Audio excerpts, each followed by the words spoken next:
चंद्रशेखर बावनकुळे यांचा जुना किस्सा चर्चेत. 7 दिवस तुरुंगवासाची कबुली.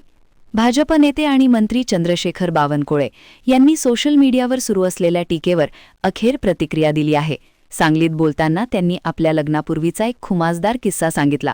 बावनकुळे यांनी सांगितले की अल्पवयीन मुलीला पळवून नेण्याच्या आरोपाखाली त्यांच्यावर गुन्हा दाखल झाला होता आणि त्यांना 7 दिवस तुरुंगात राहावे लागले होते. त्यांनी हा प्रसंग आपल्या वैयक्तिक आयुष्यावर सांगितला. पाहूया ते काय सांगतात. आता मी जेव्हा आमचं जुळलं दोघांचं प्रेम, तेव्हा ती 16 वर्षाची होती, मी 20 वर्षाचा होतो. दोघे अल्पवयीन होतो. आता अल्पवयीन असताना सरिताताई तुम्ही साक्षी आहे, आम्ही दोघं कयामत से कयामत पिक्चर पाहायला गेलो.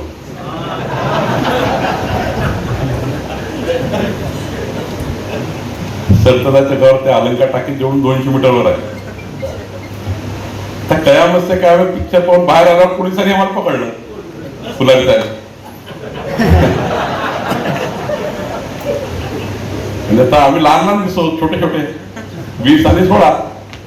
पोलीस मध्ये मुलगी कोण आहे, तेव्हा घाबरलो पोलिसांना आम्ही.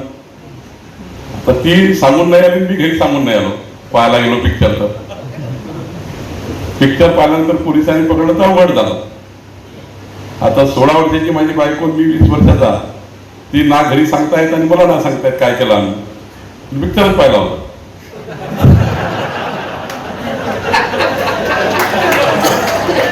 त्या काळात काही फालतू चालायचं नाही, त्या काळात होता.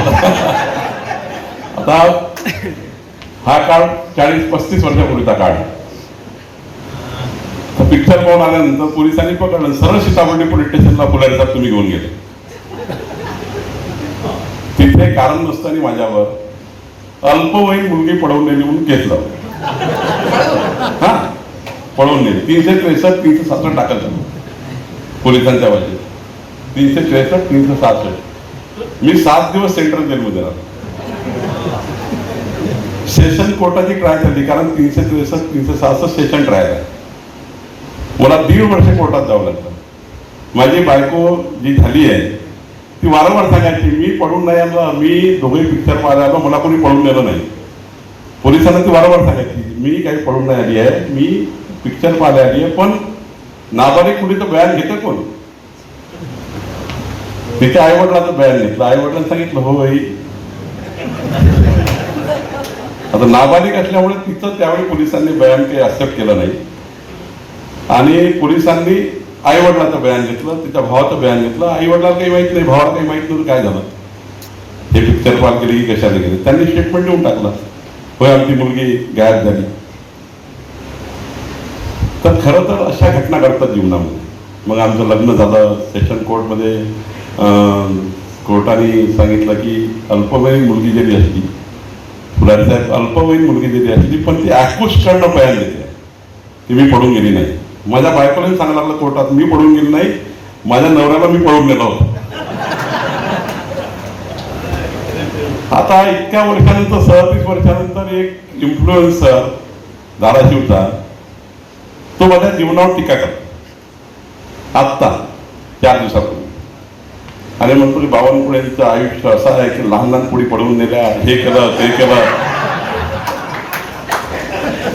आता मला 2 नातवंड आहे, एक मुलगा आहे, मुलगी आहे, 2-4 नातू झालेले आहेत. इतकं झाल्यानंतर 40 वर्षानंतर एक इन्फ्लुएन्स देतो की बावनकुळेंनी मुली पडून दिली होती. फार वाईट आहे त्यांचं जीवन. त्यालाही माहित नाही माझी बायको आहे. थोडी माहिती काढली असती, अधिक माहिती काढली असती. मला त्याने फोन केला असता की बावनकुळे साहेब, ते 363, 366 तुमच्यावर लागली होती, ती कशाची आहे त्याला समजून सांगा आम्हाला. तर त्याच्याशी प्रेमान बोललो असतो, 1 कप चहा पाजला असता, तो आपल्या घरी गेला असता, मी आपल्या घरी गेलो असतो. पण त्यांनी एवढी टीका केली माझ्या बायकोवर, माझ्यावर, दोघांवरही. त्याला माहितीच नाही की माझी बायको आहे. ती मुलगी कुठं आहे, ती मुलगी कुठं आहे, शोधा लावा, तिला आणा शोधून, कुठे बावनकुळेची ती मुलगी. आता मी विचार केला होता की सरिताताईला बोलवायचं की मी माझ्याजवळ चांगला कार्यक्रम करायचा, सांगायचं बाबा ही माझी बायको आहे, माझी नातू आहे. खरं तर समाजाला काय केलं, समाजाला खरंच वाटलं की ती मुलगी कोण आहे, कुठे गेली, काय गेली, कुणाची मुलगी आहे. मला आता एका व्यक्तीने त्याच्यावर FIR, कार्यकर्ते असतात FIR करणार, आमच्या नेत्यावर अशी टीका केली, आमच्या नेत्यावर तशी. आम्ही कधी काही FIR करत नाही, कार्यकर्ते करतात. मग त्यांच्या भावना दिसतात. मला त्याला नोटीस द्यावी लागली. मग आता नोटीस दिल्यावर तो म्हणतो आता मला कशाला नोटीस दिली. शेवटी अशा भूमिकेतनं कधी कधी आपल्याला दुहेरी फटका बसतो. याचा अर्थ आम्ही डिजिटल मीडियाची विरोधी नाही आहे. एखाद्या कार्यकर्त्याला नोटीस दिली, एखाद्या डिजिटल मीडियाच्या संपादकाला नोटीस दिली. आता मधातल्या काळात झी टीव्हीने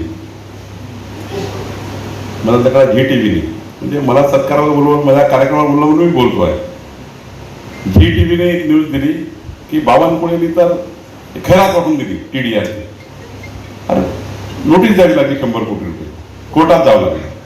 माझी विनंती अशी आहे या माध्यमातून, डिजिटल मीडिया हा पुढच्या विकसित भारताकरता महत्वाचा आहे. डिजिटल मीडियाचं खूप मोठं महत्व आहे.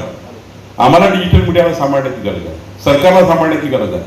कारण आज आम्हाला जे कुठून मिळतं ब्रेड बटर कुठून मिळतं सरकारला? ते बी माझ्यातून मिळतं, ते TV9 मधून मिळतं, ते संजय बोकरेजीकडनं मिळतं, अशोकराव वानखेडेकडनं मिळतं, तुमच्याकडे मिळतं. तुमच्या भरोश्यावर अर्ध सरकार चालतं. तुम्ही जे छापता ते दिवसभर आम्ही त्याच्यावर काम करतो, तुम्ही जे लिहिता त्याच्यावरच काम करतो. काही नवीन नसतं आमच्याकडे. आज मी जेव्हा इथे आलो सांगलीला, मी डिजिटल मीडियाच्या 10-12 बातम्या पकडल्या आणि सांगितलं, गोपीचंद पडळकरला विचारलं, गोपीचंद एक डिजिटल मीडियाला बातमी आहे की एक नदी खोदून घेऊन चाललाय. एक मोठा मातीचा एक मोठा बिल्डर, तो एक मोठा व्यावसायिक आहे, तो एका नदीलाच पोखरून घेऊन चाललाय.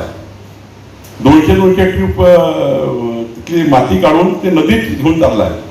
असं नदीला डायव्हर्ट करून टाकलं, नदीचा पूर्ण पात्र खोदून टाकलं आणि 8 कोटी दंड आदेश झालाय. अजून 200 ट्रिप चालवतो आहे. आमच्या तहसीलदारने 1000 पाचची पुन्हा परवानगी देऊन टाकली. कुठनं कळलं? तुमच्याकडनं कळलंय.